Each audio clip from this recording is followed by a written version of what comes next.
Anytime anybody wants to talk about foiling, I'm totally game. This is Up on Foil, the podcast for everyone flying just above the surface. Pump, carve, soar, let's foil!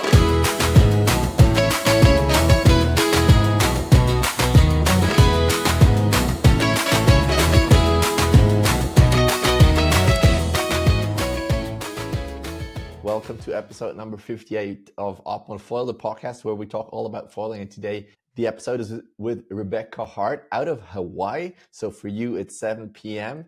I'm more into coffee because it's 7 a.m. You're an ambassador for Unifoil and Foil Drive, DJ, musician, health consultant. Me, mostly dock starting and the parawinging a little bit.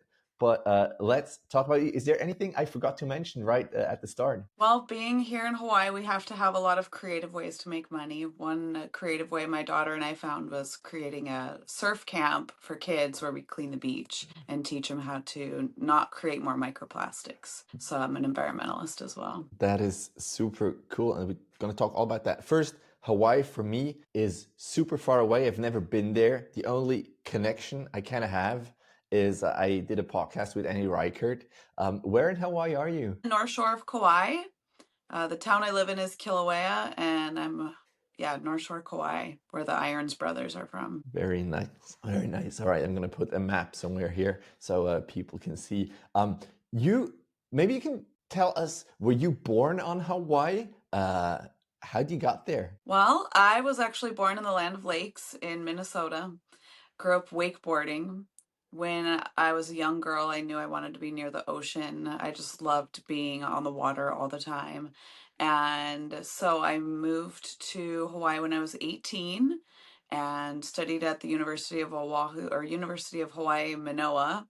I studied Hawaiian plant medicine with my kumu, who was from Kauai, and he's a legend here in Kauai, and he would just look at me dead straight in the eyes. You belong on Kauai. You belong on Kauai. So I listened, and everything came together really nicely. That is perfect. If you're living on the mainland and then moving to Hawaii, that's no problem whatsoever. You can just move there and that's it. I wouldn't say that. There's a lot of things. There's a lot of things I guess you have to overcome being from the mainland and moving over to Hawaii. I mean, depending on what you believe or not, some people say that it's part of the United States and some people say it's its own sovereign kingdom. There's a lot of respect for the Hawaiian culture and the Hawaiian kingdom, that's for sure. And that's something that I learned when I moved here, absolutely. Was that something that you wish you've known before you moved there? I think that everybody in the world should be very aware of the Hawaiian culture and indigenous cultures across the world and how important it is to learn about them and learn how they have been treated throughout history. I think that that's definitely something that's not taught in school. I had no idea growing up what had happened to the Hawaiian kingdom and how they had been a sovereign kingdom recognized around the world. And then the United States did come in and illegally take over. All right.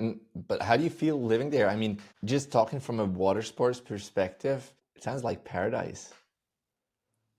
It's paradise. I mean, if you look at it, just, looking at it, it's absolutely paradise. It has its own types of struggles for sure, like the market for rentals. If you were to be, somebody coming over looking for a rental, it's very difficult, especially as technology has increased with people being able to make a lot of money online and then, be able to afford more pricey points of real estate. So people, like, for example, I've been a school teacher for many years, and many school teachers are people that are like working for the community.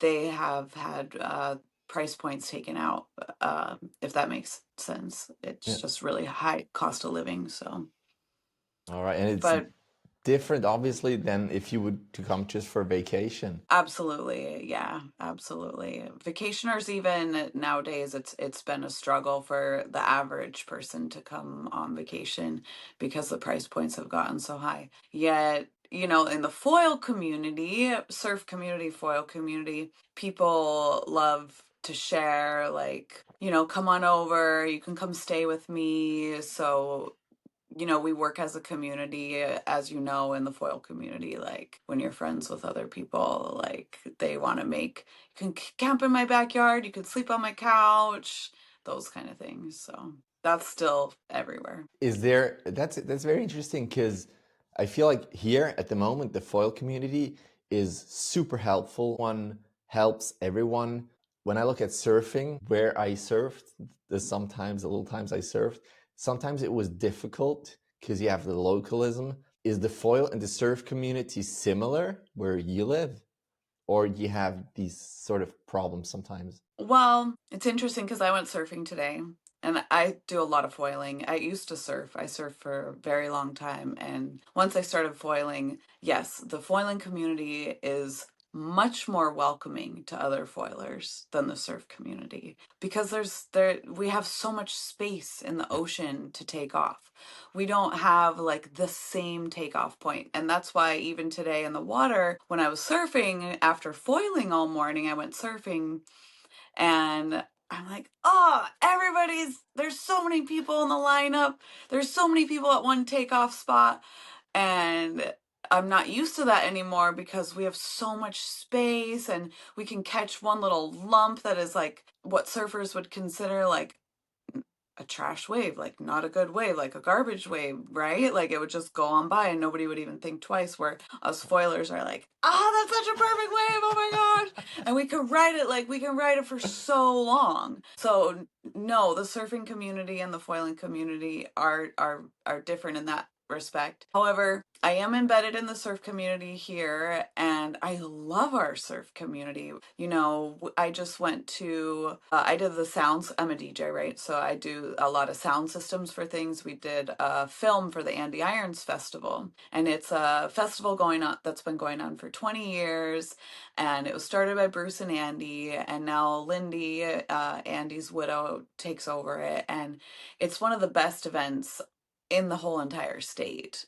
Just all the kids surfing and everybody coming together for such a good time. So in that respect, the surf community is really, really rad. Super cool. And you, as you just said, you organize surf camps with your daughter. How old is your daughter? Yeah, she's 17 now. All right, very cool. And what age group do you teach in these camps? These kids, well, we originally started with 5 to 10 year olds. I really intended it for my daughter when she was 10 to have a way to spend her summers where she was full on immersed in nature, inspiring other kids. Now, sometimes, like even today, we had a 3-year-old come. So I do have a little bit of wiggle room. I just have a heart for the kids. And, if they can keep up with the big kids, and I hire a lot of like teenagers as counselors, my daughter and her friends, and they love to like inspire the kids. So it kind of just works out for the community as a whole. That is super cool. I was just on vacation in Italy, and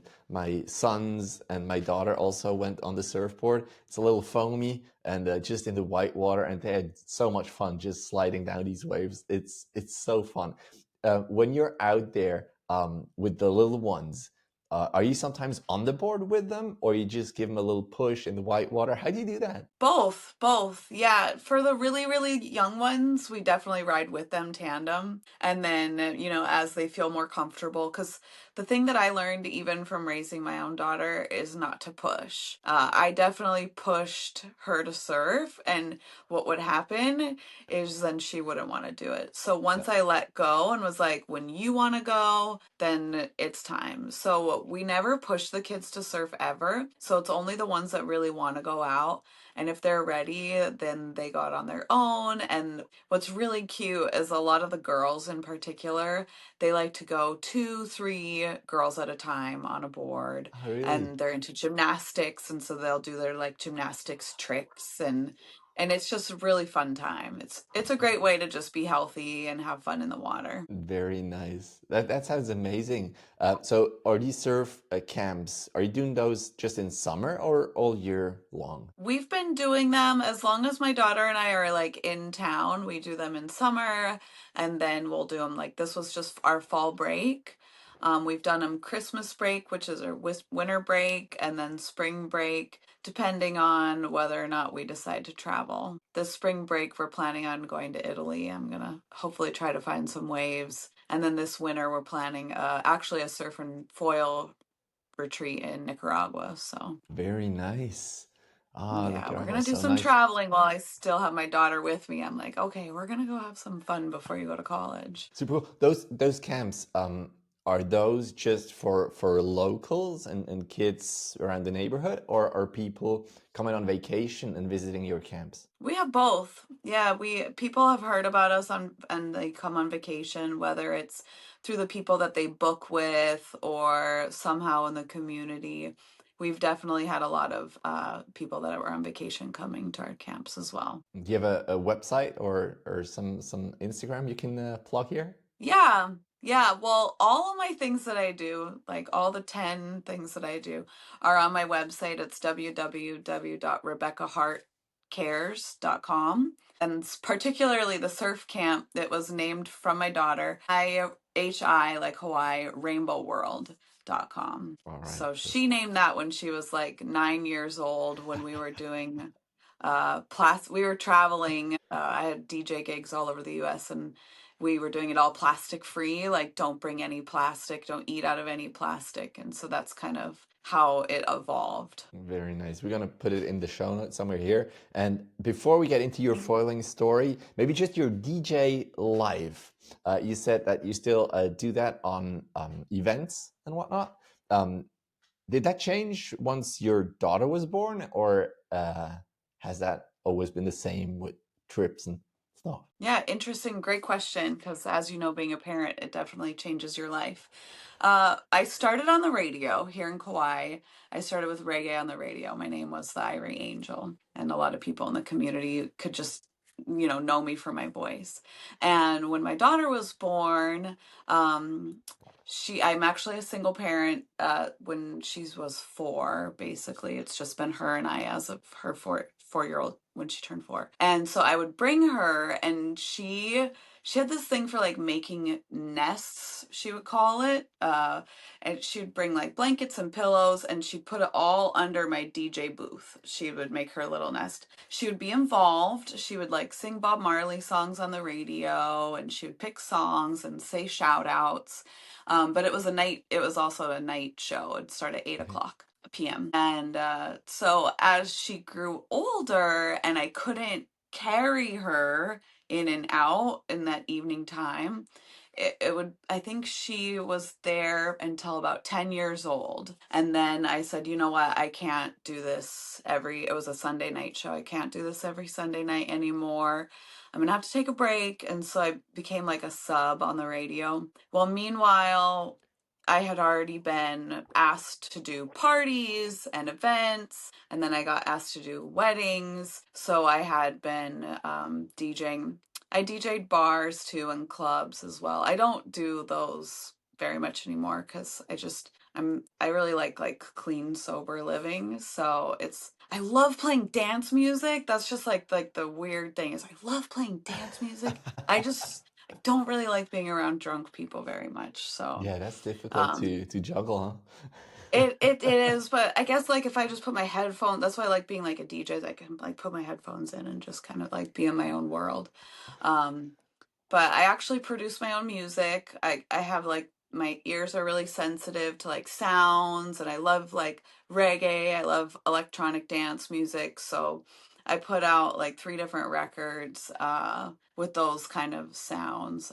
So that was a super fun project. But yeah, now that she's older, I can take a lot more gigs because she can be like alone more. So yeah, it's really fun. That is super interesting, and I can kind of see that if you have these gigs and yeah, it's loud and a lot of people, then going on the water is very nice to even things out. Is that something that you do actively for that. You said when we chatted to make an appointment for that podcast, you said that, yeah, AM is not so good because in the morning, very early, I'd like to go get my surf on. So is that something Absolutely. to get the head cleaned and get ready for the day? Absolutely. I have, again, like being a single parent living in Hawaii, having to pay all the bills. I have a day job as a school teacher as well. So absolutely, because during the day, I have so many voices. Oh, they call me Miss Hart. Miss Hart, Miss Hart, Miss Hart. Oh, Miss Hart, which I love. I love them all, but absolutely, I need to get my water time. And that's why I have just like become so passionate about foiling as well. Because when you're surfing and you go in the lineup, sometimes people, like I'm one of those surfers that would always just be quiet and be in, my own peaceful space and connecting to God, but there'd just be a lot of chatter in the water as well. And so now just foiling, I don't have to hear any voices. Like sometimes us foilers will be like, gee, but that's about as much as you're going to hear. Otherwise, it's just, myself and the ocean and the one who created it all. So That sounds. Is there, if you go out at 6 a.m., is the lineup still already full? Is there a time that's best for you to go surfing because there's no one around, or is there always someone? well, I love my morning times because there's a group of us, maybe 4 of us foilers that always go out at that time.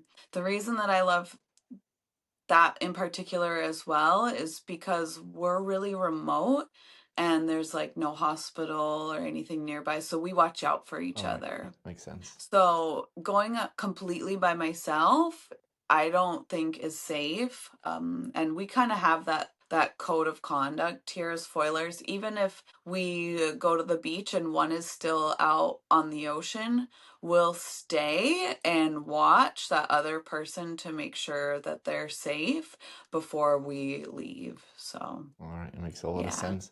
I'm a teacher myself, and Oh, right on. yeah, and I usually try to not have my work life influenced by my private life, but it doesn't always work because we're human, right? If you have Yeah. a not so good surf session in the morning, is your school day different than if you had the perfect waves? Absolutely. Oh, absolutely. For example, okay, say something, maybe I have to do something for my house or a car or my daughter and I don't get my session. Or like I had sea urchin in my foot, Yeah, so I I saw couldn't that. go I on saw the that. Yeah. water. Yeah. Yeah, I if I go to work and I had great waves or any way, foiling, it's like always great. I feel That's true. like That's true. and the kids know it too. Miss Hart, how are the waves? Oh my gosh, it was so fun. And otherwise, it's just like, So it would be better to come in a little late, but have more quality time with the pupils, but you just need to get that good wave, that one good wave. absolutely, absolutely. Ask my daughter; she knows as well.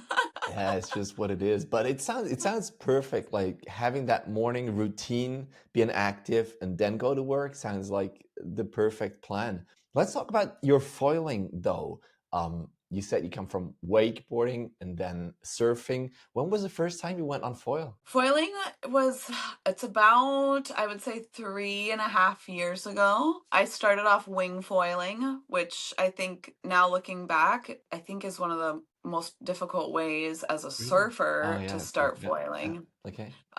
Because I didn't know wind. Hmm. Surfers and wakeboarders, if the wind's on the water, you're over it. You have to find somewhere else or do something different.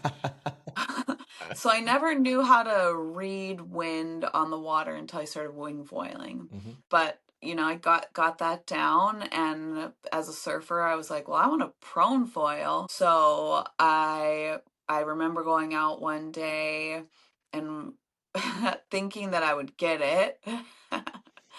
And just breach. Yeah, I was breaching over and over again. My daughter was calling me.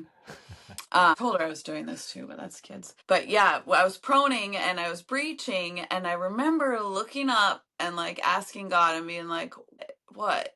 And He's like, you need to be humble. You're learning a new sport. Oh, yeah, I'm learning a new sport. And once I like realized that, I was like, okay. But I stayed out that day until I at least caught a wave and was able to stand up for a little while. Nice. Nice. Very But nice. yeah. How long did it take you to get the wing foiling going? Let's see. I got up on foil. I think it was like my fourth time going out winging. I Would didn't get up on foil right away. The thing about Kauai too, where I live, is we don't have a whole lot of wind power. It's not an island like Maui or Oahu that has a lot of wind power. So I was really like learning at first, harnessing the power of the wind. But then when I first got up on foil, I was like, what? I was tripping. Just like that boost up off the water, right? I couldn't even believe it. And then it took a little while to get the jibe down too. Because I had to learn then foil, pump through the turn, and then grab the wing again. And then I was doing figure eights, and it was great. So did he take classes, or you just like bought or got a wing from a friend and went out by yourself? yeah, the wing foil community here is pretty rad.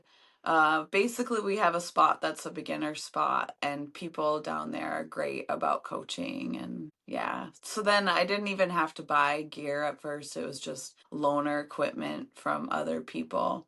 For me, what really got me to want a wing foil is it was summertime. There's no waves. I had tendonitis in my shoulders from I was DJing and doing like this action. I'd had sets for sometimes 12 hours where my arms were out like that. Yeah, that was my longest set. It was 12 hours, but I was like, Crazy. oh, no wonder why my shoulders hurt. And I just gotten back from a surf trip, and I was like, oh, well, wing foiling looks rad. I don't have to paddle, and it's kind of like wakeboarding in a sense where Yeah. you can still have flat water. So, yeah. All right. Really welcoming community here. Do you still wing foil sometimes when there's no waves? Sometimes, but honestly, I haven't wing foiled. Let's see, I did it in Hood River 2 months ago. And my schedule doesn't really allow for wing foiling right now because you have to go during the day and I work during the day.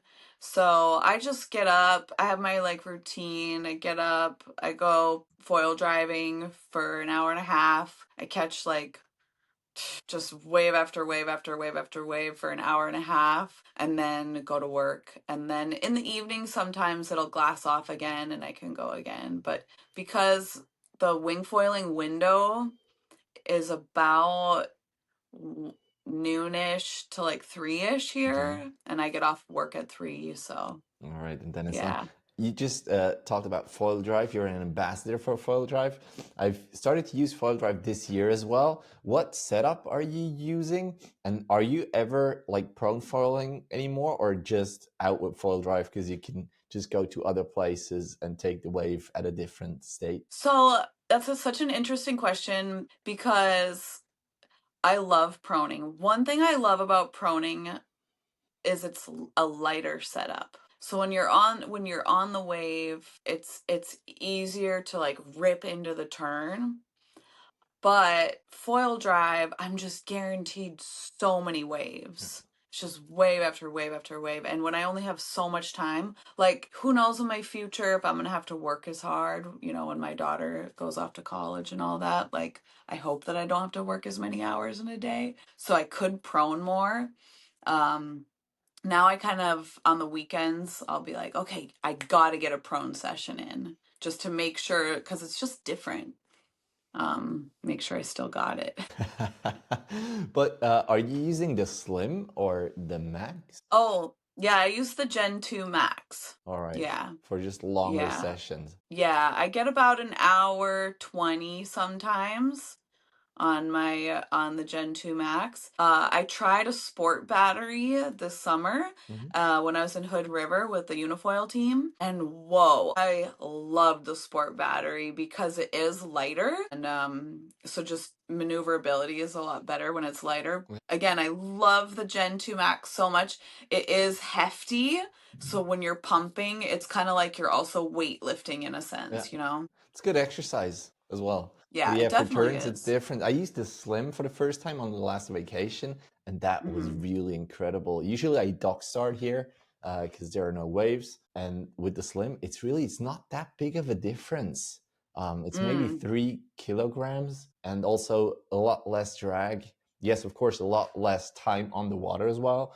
But with hmm. combined with family life, maybe 20, 30 minutes, I'm out there coming in, changing the battery, seeing them again, or just taking a break either way. That's super cool. Yeah, Have you used the Slim before? yeah. I've never tried the Slim. I've definitely thought about getting the Slim, but yeah, haven't done that yet. You are also an ambassador for Unifoil, and that's very interesting to me because that's a brand that I don't see in Switzerland. Maybe because I don't even know if they have gear for dock starting. They have Mm. stuff especially for surfing, I suppose. Yeah, Unifoil. I should know a little bit more about the history. Sorry, Dom and Brian. Um, Sorry to I put you on do the know you. spot there. Yeah, I do know that you can dock start with it. When we were in Hood River, Mike Padigo, he was doing the dock starts from the rock right there in Hood River. They do make great wings for downwinding. A lot of the Hawaiians over here, they love their downwinding. The Evolution 175, they say, is one of like the best downwinding foils. I do know other pros that ride for other companies that sneakingly grab unifoils and like to ride those without anybody looking because they've done it with us before. Funny.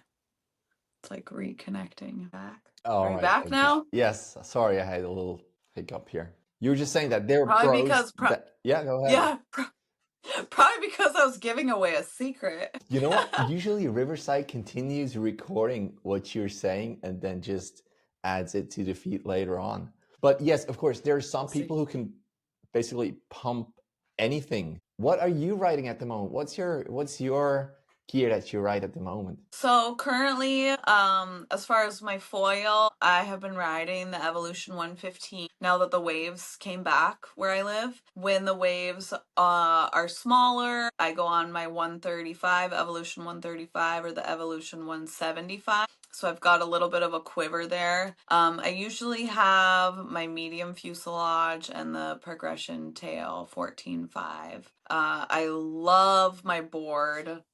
I wasn't sure if I'd be able to ride such a little board out in the big waves, but when I was getting my unifoil gear, um, I was told to get this 4.4 27-liter board, and it's called the Disco Butter. So it's kind of like my That suits you, friends huh? just think it's so funny since I'm a DJ, like, oh, Disco Butter. So I just love that. And I have an older mast, but I love it. It's called the Katana mast.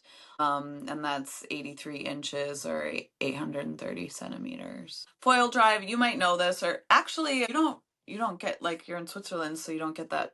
The big waves that we have here in Hawaii, you want a longer mast. You need a longer mast for the variability that comes with all the motion in the ocean. It just gives you a little more leverage, or just if something happens, you have just a little more space without breaching. Yeah. Yes, Yep. I get that. Yeah. I get that 100%. How did that deal with Unifoil start? Was Unifoil the brand that you wrote when you started foiling? No, actually, F1's a really popular company here in Hawaii. Charlie, who runs Honolulu Surf, is our biggest like dealer of foils. That's what he carries. And so a lot of people have those, and then they have, older ones, and so then we share them. So I was originally writing F1 for that reason.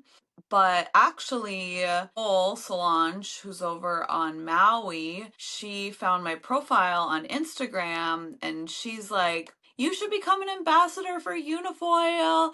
Your positivity and you're outgoing and you're a frother. And so she's like, you should talk to Brian, and Brian Finch, who does Foil the World and is like in charge of that for Unifoil. I met him in Hood River like maybe 3 years ago, and he's originally from Kauai. So I just reached out to Brian, and he's like, I thought you already rode for F1. I was like, no, I just have all F1 gear. I'm not like on a team or anything. And so then he, yeah, offered me a contract to be an ambassador with Unifoil. And I'm stoked. I love our team. Like, we had my first team trip this summer. Like, not only have we always been like supportive to each other virtually, like on Instagram, but then on this trip, it was just so many different types of people, but we all had like the foil froth. And so we just had the best time, laughed so much, created amazing memories, did epic downwind runs together, did the whole shuttling on the shuttle vans and all that together. And yeah, we had a really good time. And that was in Hood River, that trip. Mm-hmm. Very Yeah. nice. Yeah. That place looks amazing, really. That's the place to go. Yeah, it definitely is one of those like bucket lists if you're a foiler. How is For it sure. different to your spot? Well, for us, not only is it like seawater compared to freshwater, Mhm. that's very different. So that's interesting to get used to. But we get waves, you know, it's Hawaii. Oh, we have like waves. There's waves in Hood River, but you know, it's not like we get like a single good like sets, right? Yeah, yeah. A good wave and another good wave and another good wave and then a break and then it comes again. And whereas over there it's like a stationary, right? And you're just riding and Mhm. connecting, which is really cool for your brain because, you know, it's kind of like your brain goes into this matrix of connecting bumps. Which is why the downwinders love downwinding so much, is because your mind is just like within all these just series of bumps. I love ripping on waves though. That's to me the best. Do you do downwinders on Hawaii as well? I've done a few. I've done a couple. I'm a little scared sometimes I get because that. I get that. we have big animals out in the sea. But I did, you know, one of the more popular ones on Oahu, and then I've done one here in Kauai as well. And Hood River, it was like no fear at all, you know, it's just going. Very nice. But yeah, here where I live on the North Shore of Kauai, like I said, it's pretty rural. And there's not a lot of riders. Like we have like a handful, maybe two handfuls. North Shore of Kauai, we have like two, maybe I'm thinking of one. I can't even think of another person. There's only Oh, one really? real person that really does all the downwinding on the North Shore. Yeah. And if you do longer, like downwinders like that, do you go with the paddle, with the parawing, or with foil drive? I do the foil drive. Yeah. I haven't gotten the downwind paddle this up yet. So it's been a goal of mine. I've had it. I just haven't had the time to put into it. So difficult. It's so difficult. Maybe Yeah. not for you, but for me, I struggled a lot. And as soon as the parawing popped up, it was so much easier. And I just gave the Yeah, paddle that's what I've back and heard. don't use it anymore. Have you have you had the chance to try parawinging yet? Not yet. That's like next thing. Well, if you Yeah. do that, then you won't touch the paddle, I think, because it's so much easier. And then you can take the smaller board again. Uh, but then again, so much to choose from. But Unifoil, they have wings, right? But they don't have parawings yet, or do they? Yeah, they have wings for wing foiling. They don't have the parawing set up yet. Maybe that's something that's coming down the line. But yeah, they have the downwind boards, they have the downwind foils. So we'll see. We'll What see I know that they just came out with a new foil. I gotta get it.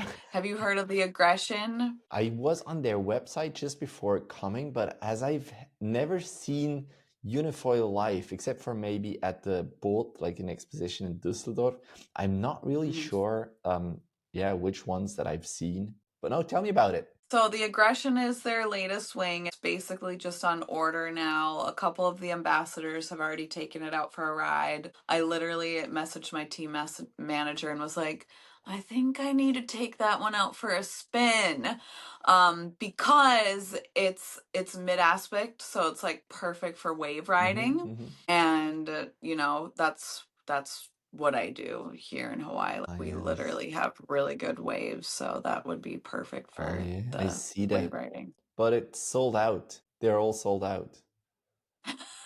So that's even more. You want it more because you know that Mhm. it's going up. Yeah. hmm Yeah. Let's go Unifoil. Let's get that aggression. How We often do don't you?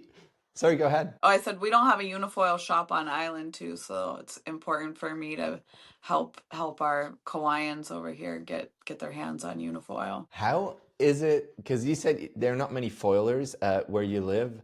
Are they also on Unifoil or still F1 mostly? How do you work in between brands? Do you also test their gear sometimes? Yeah, the a lot of the guys that ride foil drive with me in the morning, they're riding the F1 skate, which I've ridden all different sizes of the F1 skate, and I thought that that was like the top of the line. When I switched over to Unifoil, I was super pleased. Um, there's definitely three other guys that ride Unifoil up here, or that ride with me, and they're, we talk about unifoil gear and have you gotten the aggression yet? Let me try your evolution. I haven't tried the older wings or foils with unifoil, but just today actually I was talking with someone that had some older foils called the progression, and he was saying you got to try the progression too. They're really good, like wave riding foils. I sometimes think that because I see it kind of it is difficult because these brands always need to invent something new because they need to stay exciting for people. But sometimes an older foil is still very good. And we just look at the new ones. So I think that's Hmm. super difficult. And there's so many brands out there. It's hard to get an overview and it's not possible to test anything. At the moment, I have 8 different brands of pump foils with me. I'm going to do a little Wow. test on YouTube to see which Wow. one is the most comfortable for me because it's always difficult because Hmm. I think it's not the foil that, for example, now I have the long distance foils. It's not that much the foils that make it long distance. It's the rider and it's the Yeah. technique of the rider. It's so important. Yeah. I think it's It similar is. to surfing, to prone foiling as well. Yeah, absolutely. Yeah, it's technique is huge, and the more time that you spend on the water, the more that you can, really dial in your own personal technique and how, like for me, I just want to rip. I do have a goal of I do want to get some straps and try to boost. All right, So very we'll see. nice. We'll see if that comes. That's why I'm like hesitant to even say it. But I have talked to Paul Cooper and Josh Koo about I I'm like, I just want to like add in a little extra. That's exciting, but it's also quite scary, isn't it? Yeah, totally. Yeah. On a foil, yeah, it's a lot different than on a surfboard. And when I look at prone foiling, because I don't have the possibility here, the most like similar thing maybe that I did was I tried downwinding with a pump foil, and I started in the harbor and then went out in the wind bumps, or maybe even wake foiling a bit. But there's Hmm. so much that can happen for me unexpected, maybe because I'm not that experienced yet. But I think with prone foiling, it's even more. Has anything like bad ever happened to you, except maybe when you stood on that sea urchin? But with the foil? Well, learning, I would constantly get bruises and cuts for sure. I think the worst ever is I got one across like my ear Wow. right here. Yeah, I got the foil to the ear. I wear a helmet when the waves are big. I'll wear an impact vest. I majority of the time wear pants, just to have like an extra layer.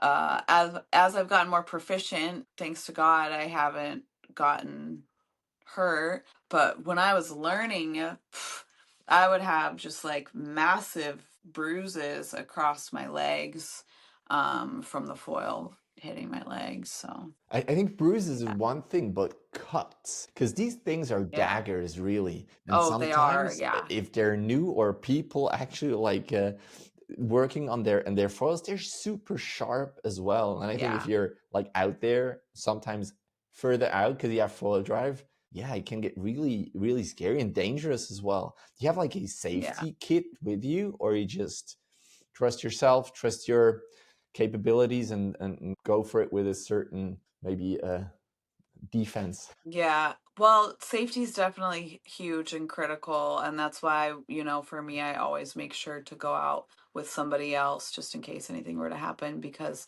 we did have a pretty big issue a couple years ago. One of our friends, he was towing in some really big waves, and he did get the foil go across his trach. Wow. He was a firefighter and he really used a lot of his own first aid techniques on himself. So that's always in the awareness of all of us foilers here in Kauai and in Hawaii because he was really well known, amazing waterman. And anyway, I actually just sent a message to Robbie, my Shiro, over on Oahu, who's like one of the biggest proponents of foil drive in our state. And because he really goes offshore. And I was like, hey, can you just give me a rundown to make sure I have it all, like the right safety gear all the time? For me, it's to wear a bump cap in my head. I did get a bigger helmet, but someone was telling me that can give you whiplash. Okay. So I'm going to get another helmet though that covers my Yeah. ears. But I always wear a bump cap for sure, which is like an insert into my baseball hat that makes it hard. And then the impact vest, which is like kind of like flotation, but also helps prevent any broken ribs, like when you're going really fast. Some people I know have broken ribs before. And then I have a cell phone, or not like a cell phone. I have one of those iPhone watches Yeah. that if I needed to like call 911, I use that. But I know Robbie, he always brings like a set of scissors or a knife with him in case he gets stuck in fishing line. Yeah. I think that's a really good safety tool. And then when I've done downwinds before, I always bring my phone with me too, just in case. And we have a WhatsApp group where we track each other. We're just like, oh, here I am, just in case, So we track one another. Yeah, I Which get that. I get the helmet and the impact vest. I just because the face is never covered, and yes, you have sunglasses which can help a bit. But if things get south, it's just nothing really you can do about it, and hope that someone helps you. Due to yeah, tracking and friends yeah, around. yeah. That I cut mean, here. learning how to fall, I think is another thing. How would That's you like a describe that? How should people fall? Little education for keep listeners, your viewers. board, just keep your board, like kick away your board, and then when you go under, I always go like this. I always just take both hands. I just have tea in my other hand. Both hands, tuck my chin in, cover my face. All right. Okay, Yeah. that makes a lot of sense. Do you wear a leash when you're out there? Yeah. Yeah. I found that Kohi leash, they make a waist leash. That's my favorite leash right now. I used to wear like a shin leash, but the waist leash, it keeps me from tripping with my toes. Hmm. And I would rather the board be pulling on my waist. It's just got like more substance, I guess you could say, than pulling on my leg. That makes a lot Because of sense. the waves in Hawaii are really heavy. They're heavy waves. Very nice. You have a very nice Instagram page as well. I loved scrolling through there. Do you film everything yourself, or do you have people helping you out with? How does that work? I have one of those Insta 360s. Once I got under contract with Unifoil, I was like, oh, I need a cam. It's really hard to do any other kind of filming, really. And that's interesting in of itself too, because Kauai, you don't want to give away spots or anything like that either. Even though it's foiling, it's still kind of like underground in a way, so kind of don't want to show too much, even though all the foilers in Hawaii, they know, or Kauai at least, they know where I'm going. Do you enjoy doing these videos, or is that just like something you kind of have to do for Unifoil? I don't really enjoy making videos of myself, no. I don't.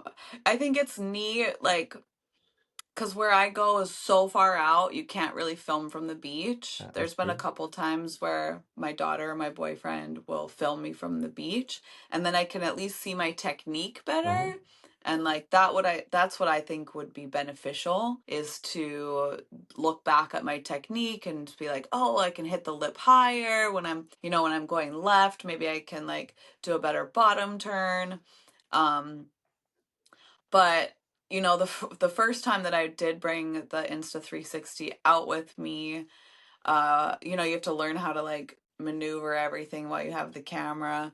And my pole I breached, and my pole hit my board and like broke my board. Oh, really? So I was like, oh, like why?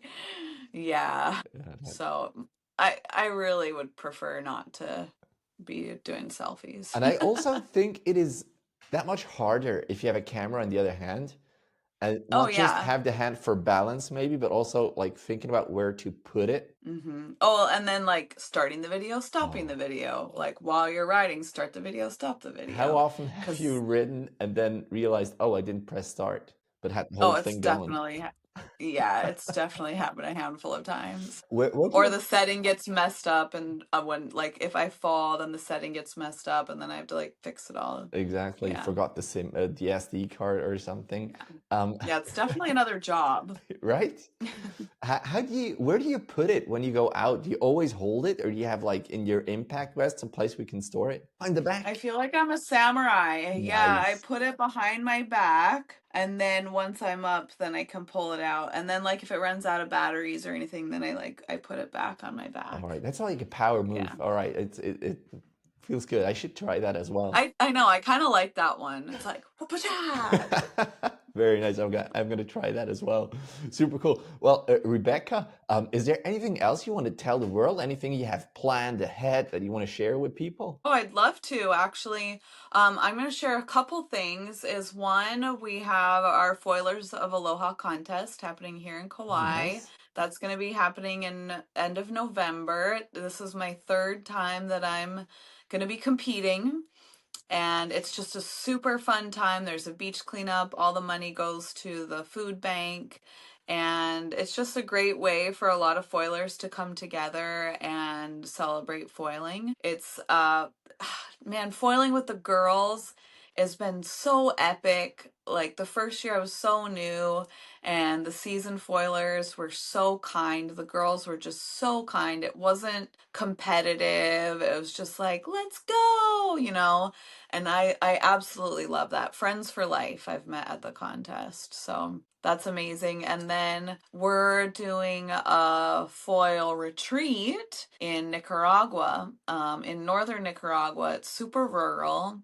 And my boyfriend and I are putting that together, and it's going to be a week long, and I'm going to be DJing. We're going to be doing fitness classes, foiling, and then even surfing. There's a handful of breaks around there. We've got even wake foiling, because we've got a boat that we're going to be taking out, and yeah, that's going to be super cool. That sounds So, exciting. Nicaragua is so nice. Are there spots still available, or is it full? oh, we have tentatively, I think we've got about 2 or 3 spots right now. But not everybody's put in their deposit yet, so it's kind of like Okay. first come, first serve. Put in your deposit, and you're definitely secured. Really, really cool people right now that are coming, like from beginners to more advanced. Yeah, like from sponsored riders to never been riding before. But we're gonna be able to definitely make sure everybody has a good time. Very nice. And people can find info on RebeccaHartCares.com as well. Yeah, they can, and then they can contact me on Instagram under my handle there as well. All right. You can maybe repeat the handle as well. Yeah, it's Rebecca underscore 3 times Three Hart. times. All Rebecca right. Hart. Yeah. Very Yeah. good. Maybe just because I'm curious about that competition. You say it's a competition, so it's probably someone who kind of has to win. Is that like a freestyle thing? Is it biggest wave? What's that competition? Oh, so for the Foilers of Aloha, they do prone for women, prone for keiki or kids, prone for men. Then they do foil drive for women, foil drive for men, and this year they're going to be doing foil drive with the straps, so boosting air. And then they have sup foil as well, with the different age and gender categories. And the way that they judge it is, to my understanding, they do, depending on, your style, your technique, and also your ability to connect wave after wave. So, and then they do a downwind as well the next day. Sometimes Kauai doesn't have the wind, so they've had to just not been able to do that. So that's Kauai. Sometimes we don't get as windy as other places, but super fun. Last year I actually won. I won most outstanding female foiler, which was an honor, really. And it was for not just me being a foiler, but basically like how I behave outside of the sport and That give is back to cool. my community. That So is super nice and super important. Well, thank you from my part of the foiler community, even though it's at the other side of the world. That's so cool, and I hey, really love that community. It's really, as we just witnessed now, you're on the other side of the world, and we have a chat about foiling, which is always so cool, and I enjoy it so much. Thank you very much, yeah, me Rebecca, too. so much for coming Me on. too. If ever Yeah, you're my pleasure. in the area here, it would be super cool to have a session together. Not with Foil Drive, still not allowed in Switzerland, but maybe some other way. It would be super Yeah, cool. absolutely. Well, we're coming over to Italy, so you never know when we might head up that way Perfect. too. All So, right. Thank you yeah. very much, Rebecca. Thank you very Yeah, much, mahalo nui. everyone, for Aloha. listening, watching, and yeah, have a good night. Yeah, choose. Bye bye. Aloha.